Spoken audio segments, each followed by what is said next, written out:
തിരുവനന്തപുരം കല്ലമ്പള്ളിയിൽ വീടുകൾക്ക് നേരെ ഗുണ്ടാ സംഘത്തിന്റെ ആക്രമണം. കല്ലമ്പള്ളി സ്വദേശികളായ 3 പേരുടെ വീടുകൾക്ക് നേരെയാണ് ആക്രമണമുണ്ടായത്. പോങ്ങുമൂട് സ്വദേശികളായ കുട്ടൻ, മഹേഷ് എന്നിവർ ചേർന്നാണ് ആക്രമണം നടത്തിയത്. സംഭവത്തിൽ ശ്രീകാര്യം പോലീസ് അന്വേഷണം ആരംഭിച്ചു.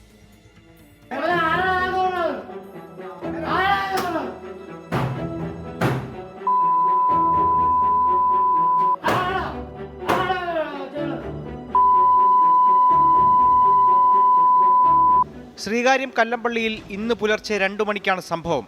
മാരകായുധങ്ങളുമായി എത്തിയ മധു എന്ന കുട്ടനും മഹേഷും ചേർന്നാണ് വീടുകൾ ആക്രമിച്ചത്. വീടുകളുടെ വാതിൽ വാളുകൊണ്ട് വെട്ടുകയും ഉടമകൾക്ക് നേരെ ഭീഷണി മുഴക്കുകയും ചെയ്തു. കല്ലമ്പള്ളി സ്വദേശികളായ അരുൺ, രാജീവ്, അനിൽകുമാർ എന്നിവരുടെ വീടുകളാണ് സംഘം ആക്രമിച്ചത്.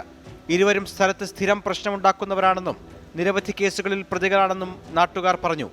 വീടുകൾ ആക്രമിച്ചത് എന്തിനാണെന്ന് അറിയില്ല എന്നാണ് ഉടമകൾ പറയുന്നത്. അക്രമം നടത്തിയതിനു ശേഷം സംഘം രക്ഷപ്പെട്ടു. ഗേറ്റിൻ്റെ പുറത്ത് 2 പേര് നിൽക്കുകയായിരുന്നു.